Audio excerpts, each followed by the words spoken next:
Hello and अस्सलाम वालेकुम everyone. आज के लेक्चर में हम डिस्कस करेंगे लेबर कॉस्ट जो चैप्टर है उसके बीपीपी किट के क्वेश्चंस। और बीपीपी किट में जो क्वेश्चंस है वो 6.1 से लेके 6.26 में शामिल हैं। 6.1 से लेके 6.26 में मटेरियल्स वाले भी हैं और लेबर वाले भी हैं।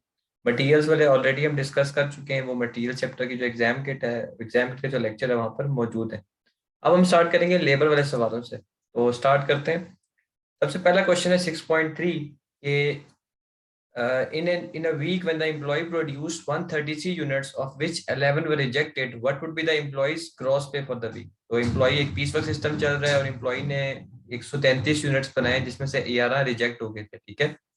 और ऊपर डिटेल गिवन है। अब हमने देखना है कि जो एडिशनल यूनिट है, जो रेट है, हायर रेट, क्या वो एडिशनल यूनिट पे क्वालिफाई करता है या वो कंप्लीट यूनिट्स पे, ठीक है। क्लियरली मेंशन है कि जो एडिशनल यूनिट्स हैं, यानी कि जो जब आप टारगेट एक्सीड करते हैं उसके बाद वाले यूनिट्स हैं उन पे हायर रेट लगेगा, और अगला टारगेट एक्सीड करेंगे तो उसके बाद वालों पे उससे ज्यादा हाई है, ठीक है। तो कंप्लीट यूनिट्स पे नहीं है, तो सिर्फ एडिशनल यूनिट्स पे हमने वर्किंग करनी है। 133 थे जिसमें से 11 रिजेक्ट हो गए थे, तो मैंने आपको बताया था कि रिजेक्टेड यूनिट्स को काउंट नहीं करना। 122 पे जो है आप वर्किंग करेंगे। 100 यूनिट्स जो हैं वो 2.4 पे आएंगे, ठीक है। पहले 100 यूनिट्स पे आपको 2.4 मिलेगा तो ये 240 आ जाएगा। देन उसके बाद जो अपकमिंग यूनिट्स हैं 20, वो 20 जो है उस पे आपको मिलेगा 2.7। तो 20 मल्टीप्लाई बाई 2.7 से आपके पास 54 आ जाएगा। और फाइनली जो लास्ट 2 यूनिट्स हैं उन पे आपको, क्योंकि 120 यूनिट्स के बाद ये वाले 2 यूनिट्स हैं, तो उन पे आपको 3 पर यूनिट मिलेगा। तो 2 टाइम्स 3 आपके पास 6 आ जाएगा। तो ये सारे को आप ऐड करें, 240 प्लस 54 प्लस 6, तो आपके पास आ जाएगा 300। तो ऑप्शन बी जो है वो आपका राइट आंसर होगा। इसके बाद नेक्स्ट क्वेश्चन में वो पूछ रहा है what is the total unit labour cost, ठीक है। यूनिट लेबर कॉस्ट का मतलब होता है लेबर कॉस्ट पर यूनिट, ठीक है। तो यूनिट लेबर कॉस्ट का सिंपल सा मतलब होता है लेबर कॉस्ट पर यूनिट। एक यूनिट को बनाने में आपको क्या लेबर कॉस्ट पड़ रही है, ठीक है। अब जैसे फॉर्मूला आपके सामने लिखा हुआ है कि labour cost divided by unit, ऊपर हमने देखनी है कि टोटल लेबर कॉस्ट कितनी है, नीचे जितने यूनिट्स हम बनाते हैं उसे डिवाइड कर देना है, ठीक है। तो हमारे पास यूनिट लेबर कॉस्ट आ जाएगी। अब पढ़ते हैं। Manufacturing organisation has 24 employees who are paid at a basic hourly rate of $6 for a standard 38-hour week, with any overtime hours being paid at the rate of time and a half. In a typical week, the employee all works 4 hours of overtime and produce total 2500 units of organization. Units जो हम बनाते हैं वो हम बनाते हैं 2500 units, ठीक है। तो यूनिट्स तो मुझे पता चल गए। अब मैंने ऊपर लेबर कॉस्ट लेनी है, टोटल लेबर कॉस्ट कितनी है उसको डिवाइड कर दूंगा यूनिट से, तो मेरे पास आंसर आ जाएगा। अब कैलकुलेट करते हैं लेबर कॉस्ट। अब इसमें कोई आपको उसने नहीं कहा कि डायरेक्ट लेबर इनडायरेक्ट लेबर, नहीं, जस्ट आपने लेबर कॉस्ट कैलकुलेट करनी है कि एक एम्प्लॉय को रखने को आपको आपको क्या कॉस्ट पड़ती है, ठीक है। अब ठीक है, 38 आवर स्टैंडर्ड आवर जो है वो 38 आवर वीक है, ठीक है। तो 38 आवर वीक पे आपको क्या पे मिलेगी? तो पहले तो मिलेगी ये बेसिक पे मिलेगी, ठीक है। Basic pay for basic hours, तो 38 आवर्स अ वीक, और $6 पर आवर मिलेगा। और क्योंकि 24 एम्प्लॉयज हैं तो मैं 24 से मल्टीप्लाई भी करूंगा। इससे मेरे पास जो नॉर्मल वर्किंग आवर्स है उनकी आ जाएगी। तो ये आ जाएगी 6 × 38 मल्टीप्लाई बाय 24 से 5472। 5472 ये आ गई। इसके बाद जो है ओवर टाइम की पेमेंट, ठीक है।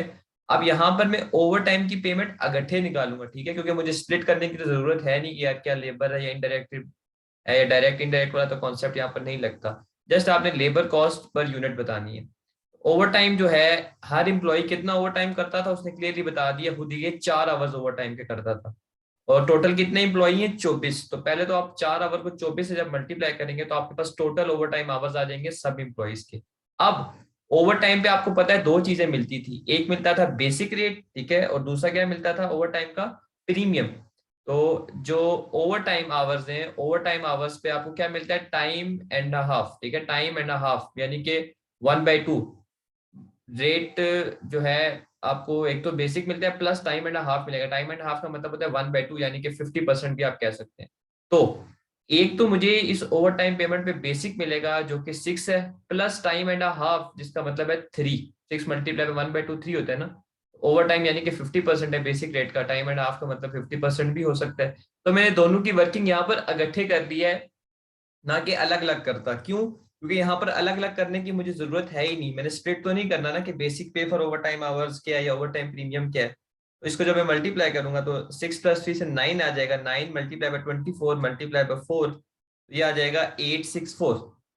अब लेबर को रखने के लिए आप उसको बेसिक पे देते हो और उसको आप ओवर टाइम देते हो, तो इनको मैं ऐड करूंगा तो पता चल जाएगा कि लेबर को रखने की आपको टोटल कॉस्ट क्या पड़ती है। तो ये आ जाएगा 6336, 6336 टोटल कॉस्ट आ गई। और जो यूनिट्स हैं आप बनाते हो, 6336 टोटल कॉस्ट आ गई ऊपर, और जो यूनिट्स आपने बनाए वो 2500 बनाए हैं सवाल में लिखा हुआ है। तो लेबर कॉस्ट पर यूनिट जो है आपके पास आ जाएगी 6336 डिवाइडेड बाय 2500 यूनिट्स, 2.53 आ रही है। ठीक है, 2.5344 आ रही है, तो 2.53 जो है ऑप्शन में गिवन है, तो 2.53 आपका आंसर होगा।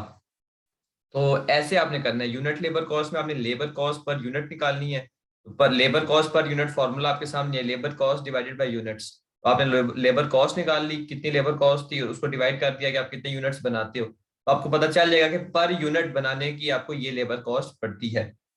इसके बाद आगे मूव करते हैं। ये भी इसी तरीके का क्वेश्चन है, तो आप ये जो है ना खुद ट्राई कर सकते हैं। अब 6.6 पे कर जाते हैं। अब 6.6 में वो क्या कह रहा है, what will be the increase in number of units made each week now the machinery has been installed. ठीक है, अब उसने आपसे कोई लेबर कॉस्ट पर यूनिट नहीं पूछी, उसने ये पूछा है कि आपके जो यूनिट्स आप बनाते हो अब उनमें कितना इंक्रीज आ जाएगा मशीन इंस्टॉलेशन के बाद। इसका मतलब ये है कि जो पहले का डाटा है वो विदाउट मशीन इंस्टॉलेशन है, और जो अभी का डाटा है वो विद मशीन इंस्टॉलेशन है। तो हमने देखना है कि पहले हम कितने यूनिट्स बनाते थे और मशीन को इंस्टॉल करने के बाद कितने यूनिट्स बनाते थे, सिर्फ और सिर्फ यूनिट्स निकालने मैंने। ठीक है, कोई कॉस्ट नहीं निकालनी। अब एक मैन्युफैक्चरिंग ऑर्गेनाइजेशन है, उसमें एम्प्लॉय जो है वो थे 100 फैक्ट्री वर्कर्स थे। ठीक है, 100 लोग थे, वो काम करते थे, उनको आवरली रेट साथ मिलता था, और ये आवरली रेट का तो हमारा ताल्लुक नहीं है, कॉस्ट ही निकालनी। और वो 38 घंटे काम करते थे। ठीक है, बेसिक जो उनका काम था। उसके बाद ओवर टाइम जो होता था उसमें टाइम एंड हाफ मिलता था। On average each unit of product the factory takes make takes 4 hours. एक यूनिट को बनाते हुए आपको 4 घंटे लगते थे। ठीक है, ये लिखा हुआ है, ईच यूनिट ऑफ प्रोडक्ट जो है उसको बनाने में 4 घंटे लगते थे, और एम्प्लॉय जो है हर 4 आवर्स ओवर टाइम भी करता था। ठीक है, तो अब आपने यूनिट्स निकाल लें कि पहले कितने प्रोड्यूस होते थे। तो मैं यहाँ पर लिखता हूँ कि यूनिट्स जो है पहले कितने बनते थे। अब यूनिट्स का हमें कैसे पता चलेगा, उसने आपको बताया हुआ है कि एक यूनिट को बनाने में 4 घंटे लगते हैं। तो आप देखेंगे कि यार एम्प्लॉई या फैक्ट्री वर्कर कितने घंटे टोटल काम करता है, उसको डिवाइड कर देंगे 4 से, तो आपके पास यूनिट्स आ जाएंगे। अब फैक्ट्री वर्कर दो काम करता है, एक तो 38 आवर वीक जो नॉर्मल वर्किंग आवर्स है वो करता है, प्लस प्लस 4 आवर्स वो ओवर टाइम पे करता है। ठीक है, तो जो टोटल वो काम करता होगा वो करता होगा 42।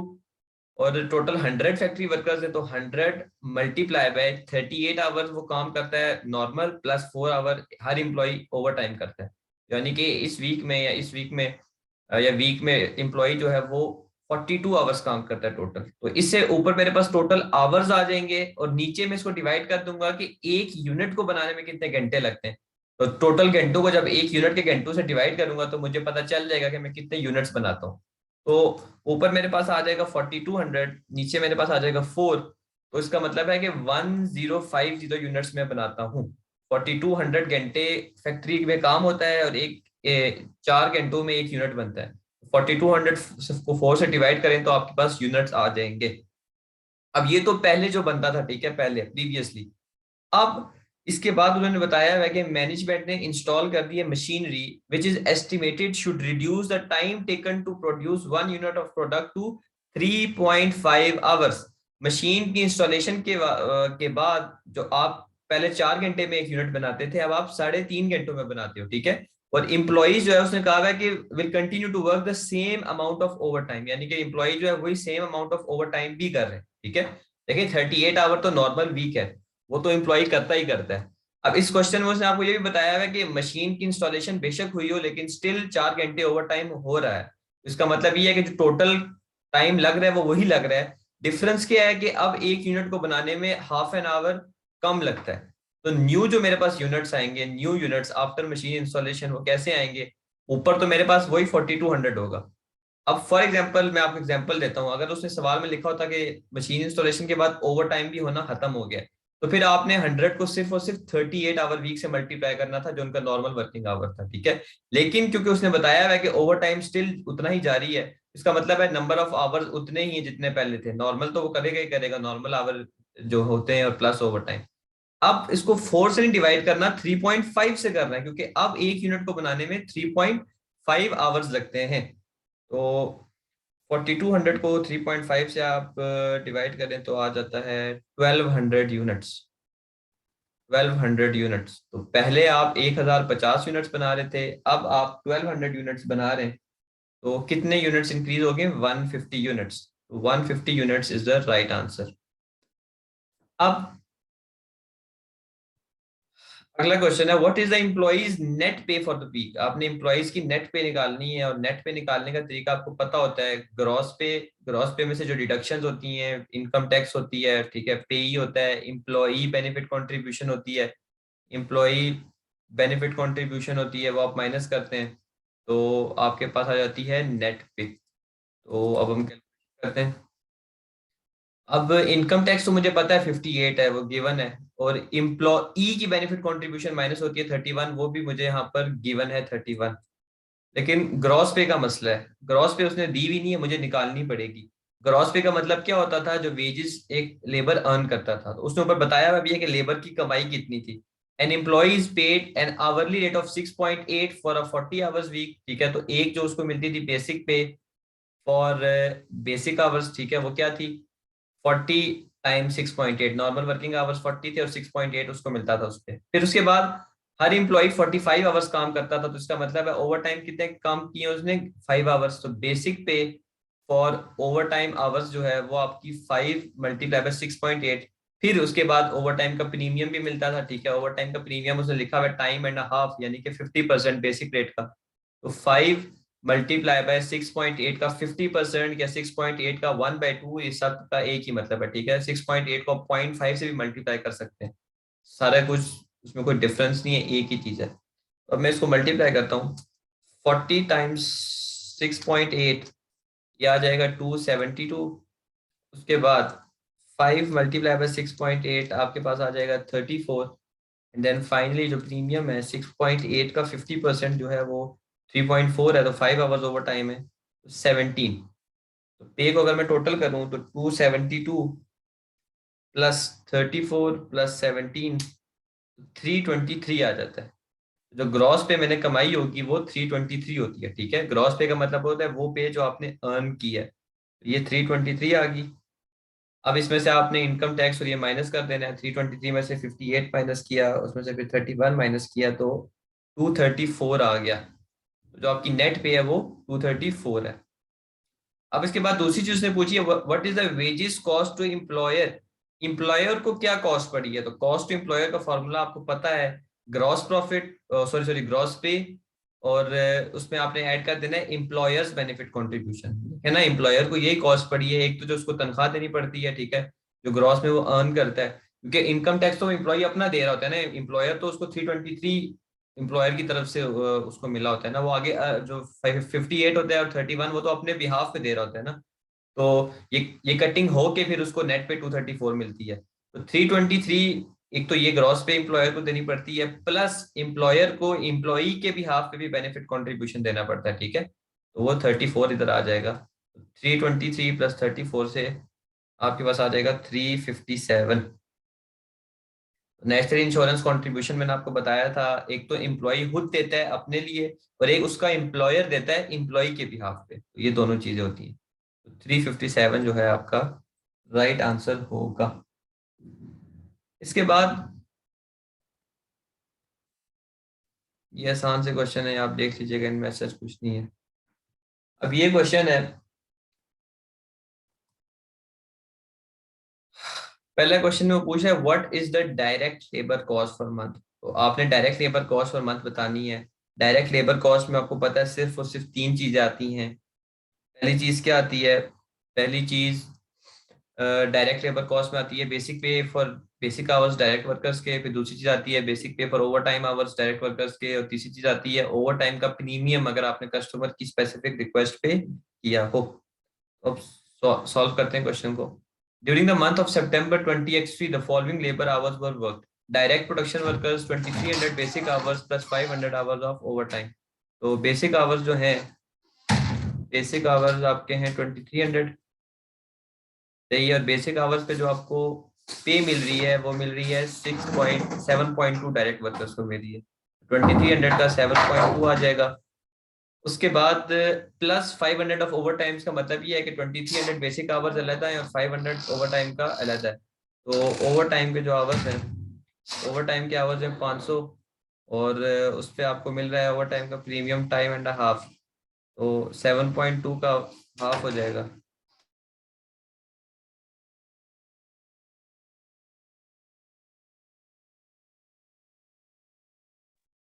तो ओवर टाइम जो है वो इसका हाफ होगा 7.2।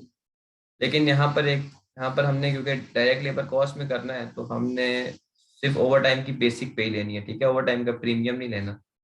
तो मैं यहाँ पर लिख लेता हूँ कि ओवर टाइम आवर्स की बेसिक पे ओनली, नॉट द प्रीमियम, क्योंकि कहीं भी नहीं लिखा हुआ कि प्रीमियम जो है वो कस्टमर की स्पेसिफिक रिक्वेस्ट पे हुआ हुआ है। तो ओवर टाइम आवर्स आपके थे 500, और मल्टीप्लाई बाय आप 7.2 कर देंगे। 7.2 से आप क्यों मल्टीप्लाई कर रहे हैं? क्योंकि आपने डायरेक्ट लेबर कॉस्ट बतानी है और वो डायरेक्ट वर्कर्स की होती है। तो सिर्फ यही दो चीज़ें इसमें आएंगी। तो ये इसमें आप सॉल्व करें, ये आ जाएगा आपके पास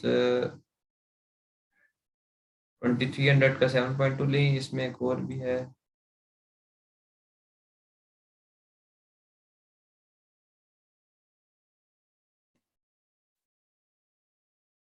अच्छा जी, इस क्वेश्चन को दोबारा से देख लेते हैं, रीडिंग जो है क्वेश्चन की दोबारा से सही से कर लेते हैं। डायरेक्ट लेबर कॉस्ट हमने निकालनी है, ठीक है। उसने बताया हुआ कि ड्यूरिंग द मंथ ऑफ सितंबर 2013 या 20x3 ये काम हुआ था। डायरेक्ट प्रोडक्शन वर्कर्स ने 2300 आवर्स बेसिक आवर्स काम किया था, प्लस उन्होंने 500 आवर्स ओवर टाइम काम किया था। और इनडायरेक्ट वर्कर्स ने जो भी किया था वो हमारे लिए रेलिवेंट नहीं है, क्योंकि हमने डायरेक्ट लेबर कॉस्ट निकालनी है। तो डायरेक्ट वर्कर्स को जो पे मिलती थी वो 7.2 मिलती थी बेसिक पे, ठीक है। और ओवर टाइम जो है उसने लिखा हुआ है कि टाइम एंड हाफ मिलता था। तो क्योंकि यहाँ पर लिखा हुआ कहीं भी नहीं है कि जी ओवर टाइम आपने कस्टमर्स की स्पेसिफिक रिक्वेस्ट पे किया हुआ है, तो इसका मतलब क्या है कि ओवर टाइम जो प्रीमियम वाला पोर्शन होगा ना डायरेक्ट वर्कर्स का, वो इनडायरेक्ट लेबर कॉस्ट होगी। और आगे उसने खुद लिखा हुआ भी है कि overtime premium for the direct labour is classed as an indirect cost, ठीक है। तो इसका मतलब क्या है, डायरेक्ट लेबर कॉस्ट में basic pay for basic hours आ जाती है, ठीक है, और ओवर टाइम की बेसिक पे आ जाती है, ठीक है। लेकिन लास्ट लाइन में एक और इंटरेस्टिंग इन्फॉर्मेशन लिखी हुई है कि जो आवर्स जो जो आपने डायरेक्ट प्रोडक्शन वर्कर्स को पैसे दे रहे हैं जो आवर्स के, उनमें से जो 100 आवर्स हैं वो आइडल टाइम आवर्स हैं। तो आइडल टाइम आवर्स की भी जो कॉस्ट होती है आपको पता है क्या होती है, इनडायरेक्ट लेबर कॉस्ट। तो वो 100 जो है आपने रिमूव करनी है, ठीक है। अभी सवाल को करने के दो तरीके हैं, मैं आपको स्टेप बाय स्टेप जो तरीका है उससे भी करा देता हूँ, और एक डायरेक्ट तरीका भी है उससे भी आप कर सकते हैं, ठीक है। सबसे पहले तो डायरेक्ट लेबर कॉस्ट में आती है basic pay for basic hours, ठीक है, basic pay for basic hours. अब बेसिक पे बेसिक आवर्स 2300 है, लेकिन उनमें से क्योंकि 100 आपने आइडल टाइम है, आइडल टाइम आवर्स है, तो वो 100 जो है आप रिमूव कर दें, ठीक है, वो आप रिमूव कर दें। क्यों? क्योंकि उनकी जो कॉस्ट है वो तो इनडायरेक्ट लेबर कॉस्ट है ना। तो जो 2200 बच जाएंगे सिर्फ, वो 2200 ही सिर्फ डायरेक्ट लेबर कॉस्ट होंगे। एक आवर की आप 7.2 दे रहे थे, तो ये आपके पास आ जाएगा 2300 माइनस 100, 2200 मल्टीप्लाई बाय 7.2, 15,840। पहले ये आ गया। उसके बाद basic pay for over time hours, जो ओवर टाइम आवर्स है वो आपने 500 काम किया, तो उसकी सिर्फ और सिर्फ बेसिक पे ही लेनी है, बस दैट्स इट। प्रीमियम हमने निकालने की जरूरत नहीं है, क्योंकि प्रीमियम जो है वो इनडायरेक्ट लेबर कॉस्ट होता है। 500 टाइम्स 7.2 आपके पास आ जाएगा 3600, और इन दोनों को आप ऐड करें, 15840 प्लस 3600, तो ये आपके पास आ जाएगा 19440, ठीक है, 19440, जो कि आपका आंसर होगा ऑप्शन सी।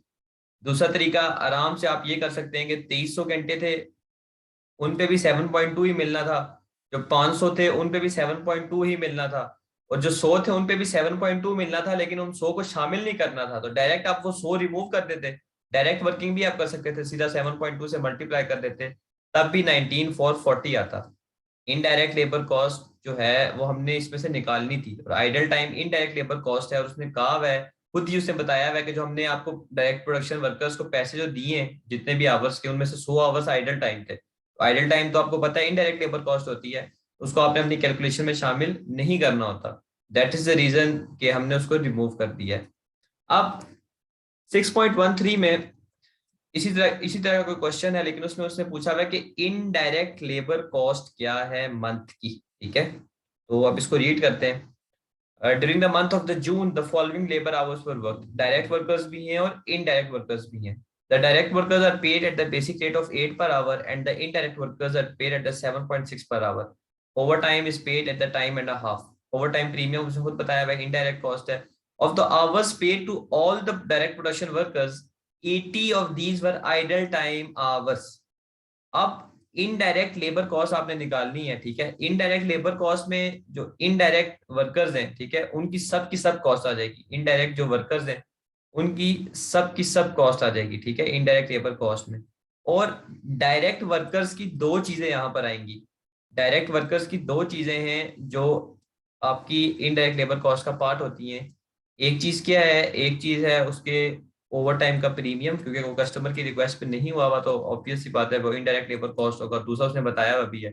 और दूसरा डायरेक्ट वर्कर्स का उन्होंने आइडल टाइम बताया है, तो आइडल टाइम जो है उसकी जो कॉस्ट है वो भी आपकी इनडायरेक्ट लेबर कॉस्ट होगी। इनडायरेक्ट वर्कर्स की तो सब की सब चीजें इनडायरेक्ट कॉस्ट होती हैं, जनरल रूल है, मैंने आपको बताया था। सबसे पहले इनडायरेक्ट वर्कर्स की वर्किंग कर लेते हैं। अब इनडायरेक्ट वर्कर्स हैं, उन्होंने 760 आवर्स काम किया including 90 hours of over time. 90 hours उसमें से जो ओवर टाइम का था वो शामिल था। ठीक है, अब देखें आप इसको मुख्तलिफ तरीकों से कर सकते हैं। आप ओवर टाइम को निकाल के बाकी पे कैलकुलेशन कर सकते हैं, ठीक है, बाकी पे वर्किंग कर सकते हैं, बाकी आवर्स पे आप ओवर टाइम को इंक्लूड रहने दें। डायरेक्ट 760 आवर्स को आप बेसिक वरी से तनख्वाह से मल्टीप्लाई कर दें, उससे आपके पास basic pay for basic hours भी आ जाएगी, ओवर टाइम पे for over basic pay for over time hours भी खुद बहुत आ जाएगी। और प्रीमियम निकालने के लिए आपको ओवर टाइम आवर्स सेपरेटली पता है 90 है, तो उस पे जो है ना वो जितना भी प्रीमियम है वो चार्ज करते हैं। ठीक है, तो मैं डायरेक्ट करता हूँ, आसान तरीका है। सबसे पहले तो आप बेसिक पे निकाल लें, सारी की सारी बेसिक पे, ओवर टाइम आवर्स की भी और नॉर्मल आवर्स की भी। तो 760 टोटल है, और पर आवर आपको जो मिल रहा है वो 7.6 मिल रहा है, क्योंकि मैं इनडायरेक्ट वर्कर्स की काम वर्किंग कर रहा हूँ। तो 760 मल्टीप्लाई बाय 7.6, तो 760 मल्टीप्लाई बाय 7.6 से आपके पास आ जाएगा 5776। इसके अलावा इनडायरेक्ट वर्कर्स के तो हमने बेसिक पे निकाली ना, ओवर टाइम और ओवर टाइम आवर्स और बेसिक आवर्स की मिक्स। अब हमने इनडायरेक्ट वर्कर्स की जो दूसरी चीज निकालनी है वो उनके ओवर टाइम का प्रीमियम निकालना है। तो इनडायरेक्ट वर्कर्स के ओवर टाइम का प्रीमियम क्या होगा, ओवर टाइम हमें पता है 90 आवर्स है, उसकी बेसिक की कैलकुलेशन ऑलरेडी ऊपर डन है, सिर्फ प्रीमियम की करनी है। प्रीमियम टाइम एंड हाफ मिलता है, तो इनडायरेक्ट वर्कर्स का रेट 7.6 है, और 7.6 का हाफ कितना होता है 3.8। तो पर आवर 3.8 मिल रहा होगा, और ओवर टाइम पे जो टोटल हमने आवर्स किए वो 90 किए हैं। 3.8 मल्टीप्लाई बाय 90 से आपके पास आ जाएगा 342। सही है, इसमें कंफ्यूज नहीं होना। 760 जो आवर्स थे इनडायरेक्ट वर्कर्स के, उसमें ओवर टाइम शामिल था, ठीक है, आवर्स में, घंटों में। तो आप एक काम करें, क्योंकि वैसे भी आपने 90 को निकाल के दोबारा 90 को बेसिक पे से तो मल्टीप्लाई करना था ना ओवर टाइम आवर्स की बेसिक पे निकालने के लिए, तो आप इसको शामिल रहने दें बीच में। जो बेसिक आवर्स जितने भी उनकी इकट्ठे वर्किंग करें, और साथ जो प्रीमियम है उसके लिए, क्योंकि ओवर टाइम सेपरेटली गिवन है, उस हिसाब से निकाल लें। तो दो चीजें तो ये आ गई इनडायरेक्ट लेबर कॉस्ट में, क्योंकि इनडायरेक्ट वर्कर्स की सारी चीज क्या होती है, इनडायरेक्ट ही होती है, इनडायरेक्ट लेबर कॉस्ट ही होती है। अब डायरेक्ट वर्कर्स की जो दो चीजें इनडायरेक्ट लेबर होती है हमने उसको निकालना है। तो सबसे पहले तो मैं निकालूंगा ओवर टाइम का प्रीमियम डायरेक्ट वर्कर्स का। तो डायरेक्ट वर्कर्स के ओवर टाइम का प्रीमियम निकालने का आसान तरीका ये है कि डायरेक्ट वर्कर्स के ओवर टाइम आवर्स देखने। तो डायरेक्ट वर्कर्स के ओवर टाइम आवर्स हैं ये, plus 250 hours of over time का मतलब है कि 1700 बेसिक है और उसके अलावा 250 आवर्स ओवर टाइम है। तो प्रीमियम आपको पता है सिर्फ और सिर्फ ओवर टाइम आवर पे मिलता है। और प्रीमियम पे करने का तरीका क्या होता है कि रेट का टाइम एंड हाफ, यानी कि 1/2, यानी कि 50% देते हैं। तो क्योंकि हम डायरेक्ट वर्कर्स का प्रीमियम निकाल रहे हैं और डायरेक्ट वर्कर्स का रेट 8 है, तो मैं 8 का हाफ लूंगा, ठीक है, 8 को 1/2 से मल्टीप्लाई करूंगा, या 8 को 150% से मल्टीप्लाई करूंगा। इससे जो मेरे पास कॉस्ट आ जाएगी वो आ जाएगी 1000। ठीक है, 8 मल्टीप्लाई 1/2 से 4 आता है, तो 1000। तो ये 1,000 जो है overtime premium direct workers का, ये भी इनडायरेक्ट लेबर कॉस्ट है। और इसके अलावा डायरेक्ट वर्कर्स की जो आइडल टाइम कॉस्ट है वो भी आपकी इनडायरेक्ट कॉस्ट होती है। तो आइडल टाइम कितने आवर्स थे, 80 आवर्स थे, और आइडल टाइम आवर्स हैं पर आवर आपको पता है जो बेसिक रेट मिलता है उसी से मल्टीप्लाई करते हैं। बेसिक रेट 8 था, 80 टाइम्स 8 से जो है वो 640 आ गया। तो ये 640 भी इनडायरेक्ट लेबर कॉस्ट है, ये 1,000 भी इनडायरेक्ट लेबर कॉस्ट है, ठीक है, और ये 5776 भी और ये 342 भी। इन सबको अब ऐड कर दें तो 5776 प्लस 342 प्लस 1000 प्लस 640, तो 7758 आपका आंसर आ रहा है ऑप्शन डी। ठीक है, ऑप्शन डी आपका आंसर होगा। तो ऐसे आपने चीजों को स्प्लिट करना है। अब इसके बाद डबल एंट्री का सवाल है, ठीक है। What is a double entry for labour cost, ठीक है, लेबर कॉस्ट को रिकॉर्ड करने की डबल एंट्री क्या है। लेक्चर में भी मैंने आपको बताया था कि अगर डायरेक्ट लेबर कॉस्ट को आप रिकॉर्ड कर रहे हो तो डेबिट होता है आपका, डायरेक्ट है तो वर्क इन प्रोग्रेस, क्रेडिट होता है वेजेस अकाउंट। अगर आप इनडायरेक्ट लेबर की लेबर कॉस्ट रिकॉर्ड कर रहे हो तो डेबिट होता है प्रोडक्शन ओवरहेड और क्रेडिट होता है वेजेस कंट्रोल। इस सवाल में उसने बताया हुआ कि टोटल जो अमाउंट थी वो 23,700 थी, जिसमें से 3700 इनडायरेक्ट वेजेस थी। तो 3700 यानी कि इनडायरेक्ट वर्कर्स की होती है। तो 3700 इनडायरेक्ट वर्कर्स की, और इनडायरेक्ट वर्कर्स को हम कहाँ पर पोस्ट करते थे उसकी वेजेस को, ओवरहेड्स के अकाउंट में। 3700 ओवरहेड्स में चला जाएगा, और 23,700 में से 3700 डायरेक्ट है, रिमाइंडर इनडायरेक्ट है, और रिमाइंडर डायरेक्ट है, तो इसका मतलब है 20,000 डायरेक्ट है। और 20,000 को हम वर्क इन प्रोग्रेस में पोस्ट करते हैं, तो ये यहाँ पर ऐसे आ जाएगा। और क्रेडिट आप कर दोगे वेजेस अकाउंट को 23,700 से, क्योंकि डबल एंट्री की दोनों साइडें बराबर होती हैं, ठीक है। तो इसने क्योंकि इकट्ठे दिया हुआ था तो ये डबल एंट्री हो जाएगी ऑप्शन सी। इसके बाद 6.15 में वो पूछ रहा है what is the amount to be debited to the work in progress account. अभी मैंने आपको बताया वर्क इन प्रोग्रेस अकाउंट में क्या जाएगी, डायरेक्ट लेबर कॉस्ट जाती है, ठीक है। डायरेक्ट कॉस्ट जो है वो जाती है वर्क इन प्रोग्रेस अकाउंट में। तो अब देखते हैं ऊपर, during the month of July the gross pay of the direct production workers in the manufacturing business was 32,000। तो यही 32,000 है, ठीक है। और उसमें से उसने कहा कि डिडक्शंस फॉर पे, इनकम टैक्स और बेनिफिट कंट्रीब्यूशन 10,600, यानी कि ये चीजें आपने माइनस करनी है। 3/4 ऑफ दिस बिल, ये जो आपका बिल बना है, जो वेजेस की कॉस्ट बनी है, इसका 3/4, 3/4 का क्या मतलब होता है, 3/4 डायरेक्ट प्रोडक्शन वर्कर्स का है। तो आसान हो गया आपके लिए, सीधा सीधा 32,000, क्योंकि आपको पता है कि हम जो अभी जो कॉस्ट स्प्लिट करते हैं डायरेक्ट और इनडायरेक्ट में, वो ग्रॉस वाली करते हैं, नेट वाली नहीं करते, ग्रॉस वाली करते हैं। तो ग्रॉस 32,000 है, उसका 3/4 डायरेक्ट वर्कर्स के लिए है, तो 24,000 जो है वो आपकी वर्क इन प्रोग्रेस अकाउंट में जाएगा। वर्क इन प्रोग्रेस अकाउंट में डायरेक्ट कॉस्ट जाती है, तो यहाँ पर डायरेक्ट लेबर कॉस्ट जाएगी, ठीक है। तो ये भी आपने याद रखना है, प्रोडक्शन ओवरहेड्स में आपकी इनडायरेक्ट लेबर कॉस्ट जाती है, और वर्क इन प्रोग्रेस अकाउंट में आपकी डायरेक्ट लेबर कॉस्ट जाती है। इसका आंसर 24,000 होगा। जो आपने स्प्लिट करते हो आप ग्रॉस वेजेस के हिसाब से करते हो डायरेक्ट और इनडायरेक्ट में, ना कि नेट वेजेस के हिसाब से, तो डिडक्शन करने की जरूरत नहीं है।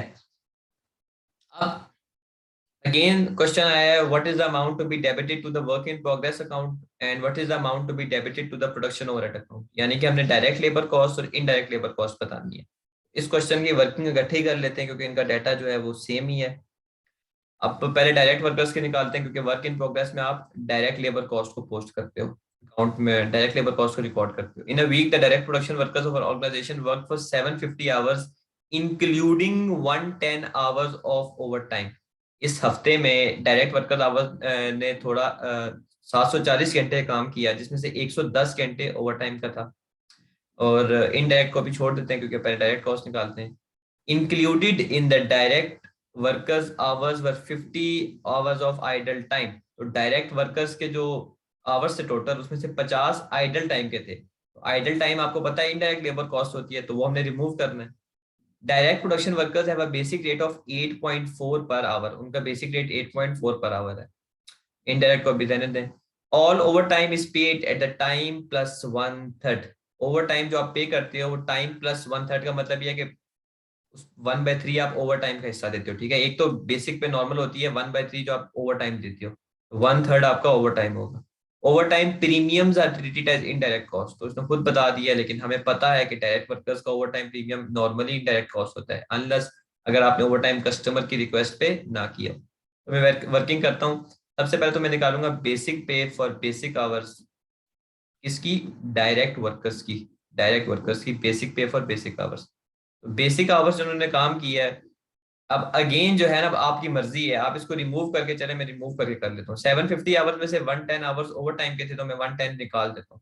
तो 750 माइनस 110 आपके पास आ जाता है 630 आवर्स। तो 630 आवर्स नॉर्मल आवर्स थे, पर आवर आपको 8.4 मिल रहा है, तो इससे आपके पास basic pay for basic our आ जाएगी। अब basic pay for over time hours, अब 110 ओवर टाइम के आवर्स जो हमने रिमूव किए थे वो यहाँ पर आ जाएंगे, 110 मल्टीप्लाई बाय 8.4। और साथ तीसरी चीज जो थी वो थी आइडल टाइम कॉस्ट। तो आइडल टाइम कॉस्ट मुझे निकालनी पड़ेगी इसमें से, क्योंकि इसमें वो शामिल है, उसने लिखा हुआ है कि included in the direct worker hours 50 hours are idle time. तो आइडल टाइम जो है इस 630 में वो शामिल होगा, तो इस 630 में से आइडल टाइम मैंने 50 आवर निकाल देना है, 50 मल्टीप्लाई बाय 8.4, ये मैंने डिडक्ट करना है। तो वर्किंग करते हैं, 630 मल्टीप्लाई बाय 8.4, ये आ जाएगा आपके पास 5292, फिर 110 मल्टीप्लाई बाय 8.4, ये आ जाएगा 924, और उसके बाद फाइनली 50 टाइम्स 8.4 वो आ जाएगा 420। अब ये 420 है तो आइडल टाइम कॉस्ट ना, तो मैं यहाँ से रिमूव करूंगा क्योंकि मैंने डायरेक्ट कॉस्ट बतानी है पहले सवाल में। तो आपका जो आंसर आ जाएगा वो आ जाएगा 5292 plus 924 minus 420। Idle time cost मैंने माइनस करनी है, तो 5796 जो है आपका आंसर आएगा। ठीक है, ये मैंने माइनस करनी है, क्यों? क्योंकि ये इनडायरेक्ट कॉस्ट है, मैं अगले क्वेश्चन में इसको ऐड करूंगा, इसमें नहीं करता। अब डायरेक्ट तरीका भी यही था कि 110 इसमें इंक्लूडेड था पहले से, तो आप डायरेक्ट 740 को 8.4 से मल्टीप्लाई करते, ठीक है, और 50 आवर्स की कॉस्ट माइनस कर देते, या आप डायरेक्ट 740 में से 50 आवर्स निकाल लेते आइडल टाइम के, और आप मल्टीप्लाई कर देते इसको किससे, 8.4 से, स्टिल आपके पास आंसर यही आता। ये मैं आपको स्टेप बाय स्टेप इसलिए करा रहा हूँ ताकि कॉन्सेप्चुअली जो है ना आप लोगों को पता चले कि क्या हो रहा है। अब जो स्टूडेंट्स कर रहे हैं साथ साथ प्रैक्टिस, उनको खुद ही आइडिया हो जाएगा शॉर्टकट्स का। अब प्रोडक्शन ओवरहेड हमने निकालना है। प्रोडक्शन ओवरहेड का मतलब है इनडायरेक्ट लेबर कॉस्ट। ऊपर मैंने डायरेक्ट वर्कर्स की क्योंकि वर्किंग स्टार्ट की हुई है, तो डायरेक्ट वर्कर्स की दो चीजें इनडायरेक्ट लेबर कॉस्ट होंगी, एक होगा आइडल टाइम कॉस्ट, और एक होगा ओवर टाइम प्रीमियम कॉस्ट। तो मैं निकाल लेता हूँ यहीं पे। आइडल टाइम कॉस्ट तो ऑलरेडी मैंने 420 उनकी निकाली हुई है, तो मैं यहाँ पर लिख दूंगा 420। ओवर टाइम प्रीमियम मुझे निकालना पड़ेगा डायरेक्ट वर्कर्स का, 110 घंटे उन्होंने ओवर टाइम काम किया, और ओवर टाइम प्रीमियम 1/3 है। तो डायरेक्ट वर्कर्स का बेसिक रेट 8.4 है, तो उसका 1/3 आपका प्रीमियम होगा ओवर टाइम का। तो 110 110 मल्टीप्लाई बाय 8.4, देन 8.4 का 1/3 निकाल लेते हैं, 8.4 डिवाइडेड बाय 3, 2.8 आ गया ओवर टाइम प्रीमियम का रेट, और 110 से मल्टीप्लाई कर दें तो 308 आ जाएगा। ये दो चीजें तो डायरेक्ट वर्कर्स की आपकी इनडायरेक्ट लेबर कॉस्ट होंगी, और इसके अलावा इनडायरेक्ट वर्कर्स की सारी कॉस्ट जो है वो इनडायरेक्ट लेबर कॉस्ट होती है। तो मैं इनडायरेक्ट वर्कर्स की कैलकुलेशन यहाँ पर कर लेता हूँ।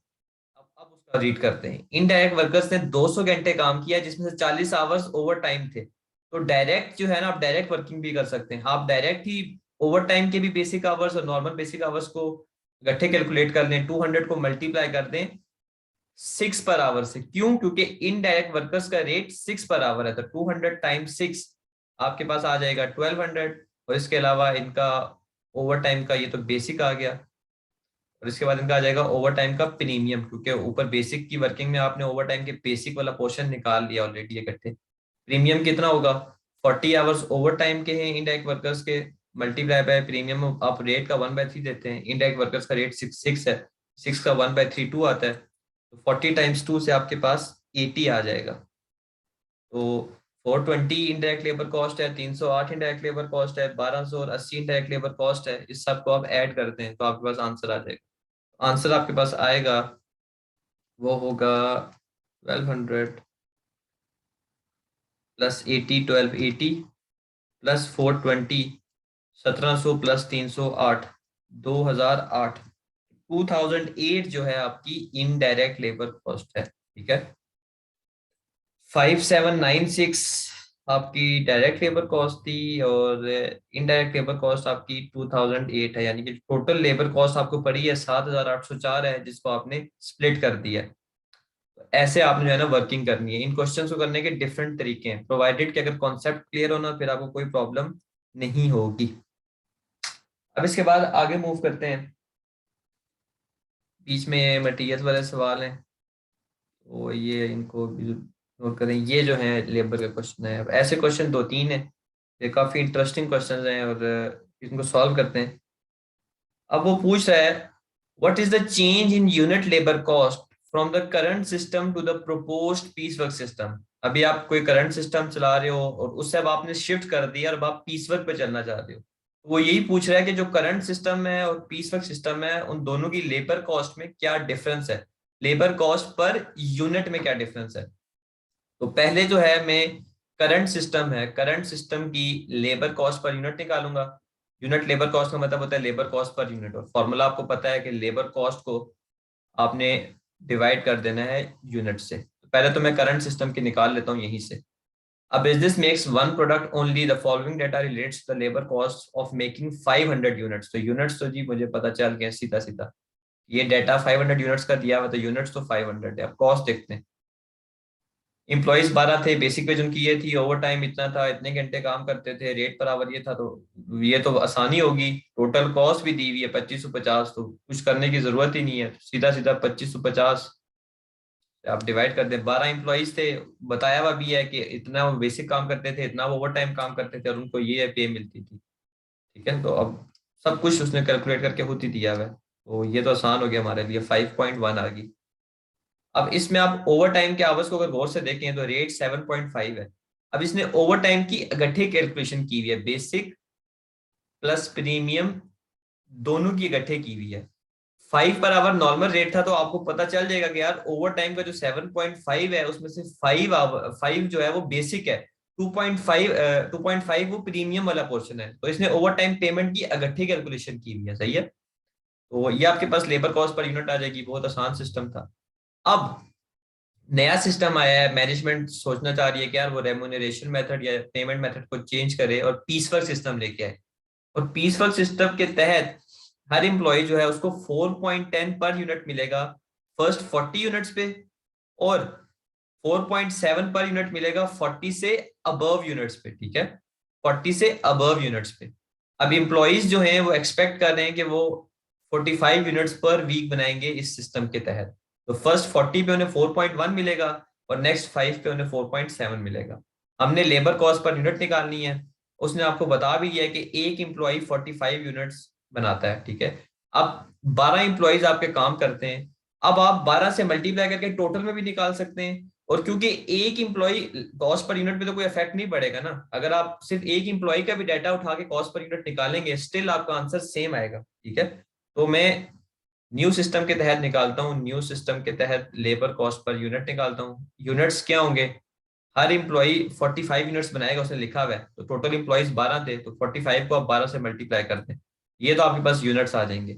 अब उनको पे क्या मिलेगी, अब हर इम्प्लॉय को जो पहले 40 यूनिट्स है उस पर कितना मिलेगा, उस पर उसको मिलेगा 4.1, और जो नेक्स्ट 5 यूनिट्स वो बनाएगा उस पर उसको मिलेगा 4.7। तो इससे आपके पास एक इम्प्लॉय की आ जाएगी, इसको आप मल्टीप्लाई कर दें टोटल इम्प्लॉयज से 12 के साथ। ठीक है, तो 40 टाइम्स 4.1 प्लस 5 टाइम्स 4.7, तो ये आपके पास 187.5 आ जाएगा, मल्टीप्लाई बाय 12, 2250 ऊपर आ गया।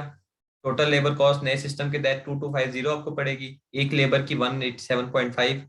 तो टोटल जो यूनिट्स बनाएंगे लेबर या एम्प्लॉइज वो 540 है। तो 2250 को आप 540 से डिवाइड करें तो 4.1666 आ रही है, तो यानी कि 4.17 में लिख देता हूँ। अब पुराने सिस्टम के तहत आपको लेबर कॉस्ट ज्यादा पड़ी थी, एक यूनिट को बनाने की 5.1 पड़ी थी, और नए सिस्टम के तहत 4.17 पड़ रही है, यानी कि 0.93 से जो है ना आपकी यूनिट लेबर कॉस्ट डिक्रीज हो रही है। अब आप फर्स्ट करें नंबर ऑफ एम्प्लॉयज से मल्टीप्लाई नहीं करते, ठीक है, जिन्होंने मैथमेटिक्स पढ़ी है उन्हें पता है कि 12 दोनों तरफ नीचे मल्टीप्लाई हो रहा है तो आपस में कैंसिल हो जाता है। तो 187.5 को डिवाइड कर दें आप 45 से सीधा, तब भी 4.16 ही आता, ठीक है, तो इससे भी कोई डिफरेंस नहीं होता।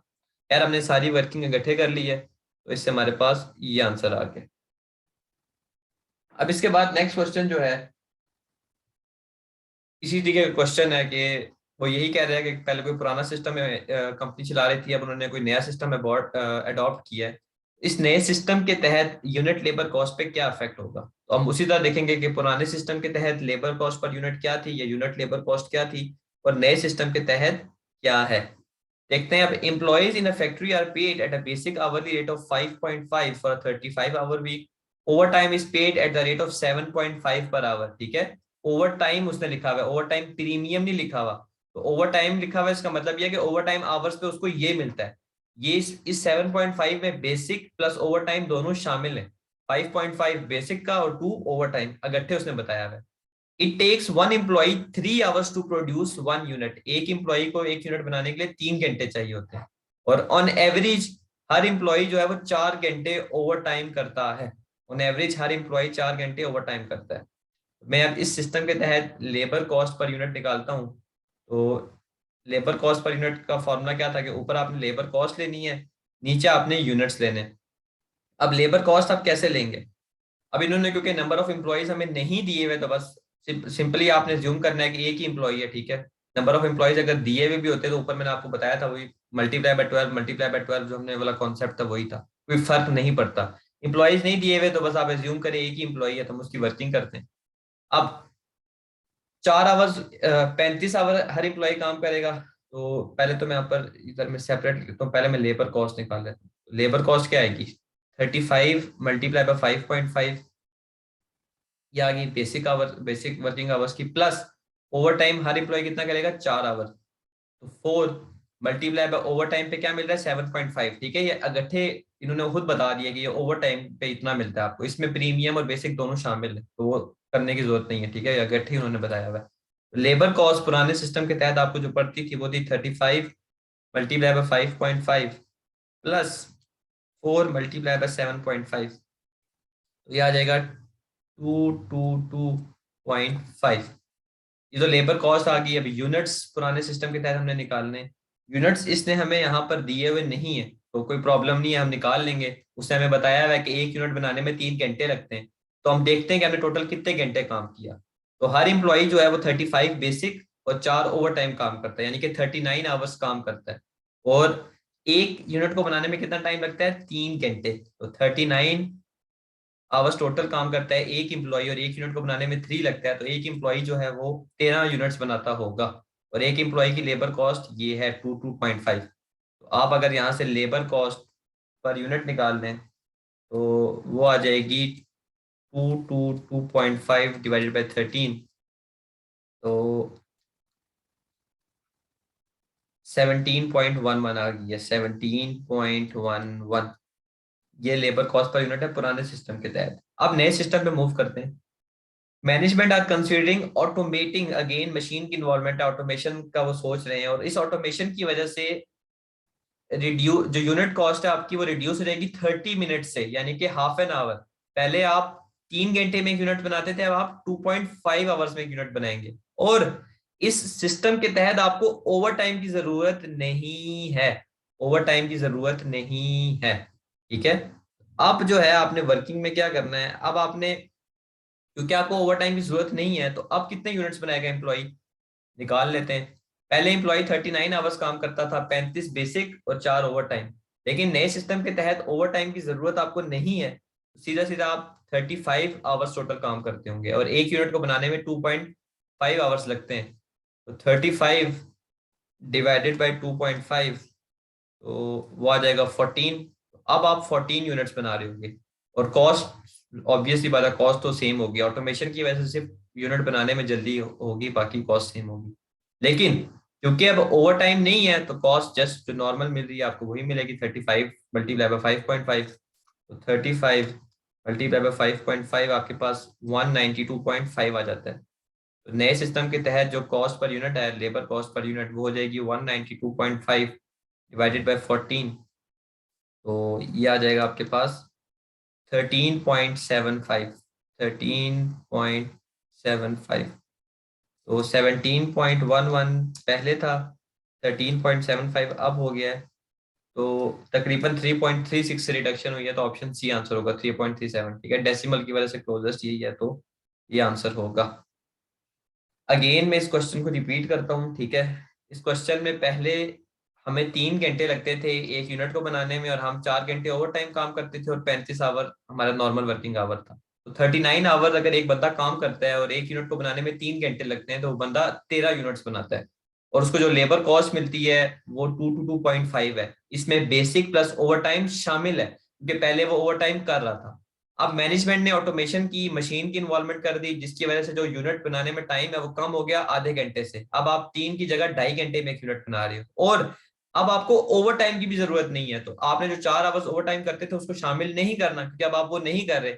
आप जस्ट 35 आवर्स नॉर्मल काम कर रहे हो। एक यूनिट को बनाने में 2.5 आवर्स लगते हैं नए सिस्टम की वजह से, मशीन की वजह से। तो अब आप 14 यूनिट्स बना रहे हो, और उसकी कॉस्ट 192.5 है। क्यों? क्योंकि आप सिर्फ और सिर्फ 35 जो आप नॉर्मल वर्किंग आवर्स काम करते हो वही कर रहे हो, ओवर टाइम नहीं कर रहे। तो 17.11 से 13.755 पे आप आए, इसका मतलब है कॉस्ट में रिडक्शन आई है। अब अगेन इसी किस्म का क्वेश्चन है कि what was the change in unit labour cost from the piece work to the proposed hourly system. अब आप पहले पीस वर्क सिस्टम चला रहे थे, अब आप आवरली सिस्टम पे आ चुके हो। तो वो यही पूछ रहा है कि क्या डिफरेंस है लेबर कॉस्ट पर यूनिट में दोनों के। देखते हैं। A business currently uses a piecework system to pay its direct labor. Business अभी piecework system चला रही है। Employees are paid 3.5 per unit for the first 50 units and 4 per unit for every unit above 50. On average, an employee produces 60 units in a 38-hour working week. ठीक है, तो piece work system के तहत पहले मैं लेबर कॉस्ट निकालता हूँ। तो पीस वर्क सिस्टम के तहत जो लेबर कॉस्ट है मेरी, मैंने लेबर कॉस्ट पर यूनिट निकालनी है, तो मैं यहीं से निकाल लेता हूँ। लेबर कॉस्ट मेरे पास क्या आएगी, 3.5। पहले 50 यूनिट्स के मिलते हैं, तो 50 टाइम्स 3.5 प्लस उसके अबव जो है, क्योंकि मैं 60 यूनिट्स बनाता हूँ तो 10 अबव बनते हैं, और उसमें मुझे 4 पर यूनिट मिलेगा। 10 × 4, तो ये तो मेरे पास आ गई लेबर कॉस्ट। और यूनिट्स बताए मैं 60 यूनिट्स, तो 60 से डिवाइड कर देंगे, 60 यूनिट्स बनता है। Labour cost piece work system के तहत थी वो क्या थी, 50 50 टाइम्स 3.5 प्लस 10 टाइम्स 4, ये आ जाएगा लेबर कॉस्ट 215। और 60 यूनिट्स आप बनाते हैं, 3.583 आ रही है, तो मैं 3.58 लिख देता हूँ। 3.58, ये पीस वर्क सिस्टम के तहत है। ठीक है, अब नया सिस्टम है जो आपने आवरली रेट सिस्टम चला रहे हैं। आवरली रेट सिस्टम के तहत हम देखते हैं लेबर कॉस्ट क्या होगी, लेबर कॉस्ट पर यूनिट। ठीक है, ये तो पीस वर्क के तहत आ गई 3.58। अब आवरली के तहत देखते हैं। Management are considering changing to per hour labor remuneration scheme where employees would be paid at the basic rate of 5 per hour for 36 hour working week. तो 36 आवर पे 5 मिलेगा आपको। And overtime is paid at the premium above basic wage. Overtime is paid at a premium above basic wage is 2.4। बड़ी interesting line है। उसने कहा है कि जो ओवर टाइम आपको मिलता है, जो उसका प्रीमियम है वो अबव बेसिक वेज है, यानी कि सिर्फ और सिर्फ ये प्रीमियम बताया है, तो इसका बेसिक पे भी होगी। लेबर कॉस्ट में निकालता हूँ, तो सबसे पहले तो 36 आवर्स पे आपको, 1 मिनट में इसको सेपरेटली यहाँ पर लिख लेता हूँ।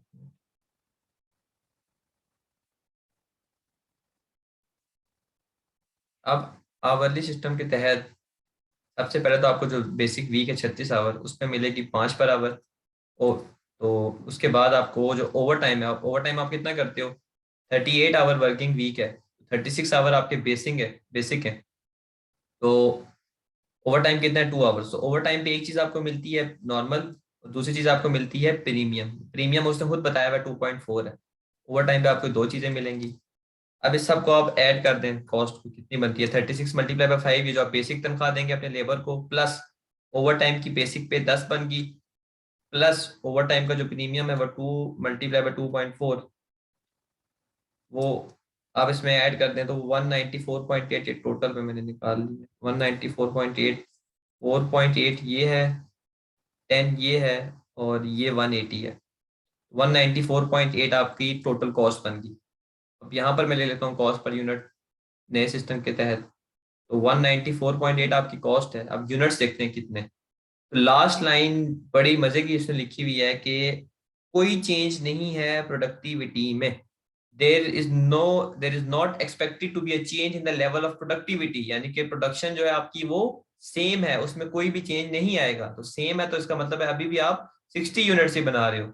194.8 को अगर आप 60 से डिवाइड करते हैं तो कॉस्ट पर यूनिट आपकी आ जा रही है तकरीबन 3.246 आ रही है।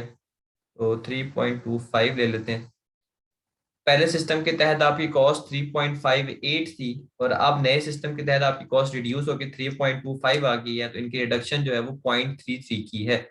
ऑप्शन बी आपका आंसर होगा। स्टेप बाय स्टेप चलना है, इन क्वेश्चन में कुछ ज्यादा मुश्किल नहीं है। यूनिट लेबर कॉस्ट का मतलब होता है लेबर कॉस्ट पर यूनिट निकालनी है। पुराना सिस्टम आपने देखना है उसके तहत क्या है और नए सिस्टम के तहत देखनी है। क्वेश्चन को बड़े गौर से रीड करना है। अब ये लास्ट क्वेश्चन है। Which of the following are indirect cost? The depreciation of the maintenance equipment, yes depreciation आपको पता है इनडायरेक्ट एक्सपेंस होता है। Overtime premium incurred at the specific request of customer, नहीं ये डायरेक्ट कॉस्ट होती है। Hire of a tool for specific job, अगर स्पेसिफिक काम के लिए आप टूल हायर कर रहे हैं तो ये डायरेक्ट एक्सपेंस होता है, तो ये इनडायरेक्ट भी नहीं है, तो सिर्फ और सिर्फ डेप्रिसिएशन होगी। इसका आंसर होगा ऑप्शन ए। और ये थे हमारे क्वेश्चंस लेबर के बीपीपी किट से। सही है, कैप्लन किट के भी मैंने अपलोड कर दी हैं, बीपीपी किट के भी कर दी हैं। कोई और भी क्वेश्चन आपको हुआ तो वो आप व्हाट्सएप ग्रुप के थ्रू पूछ सकते हैं।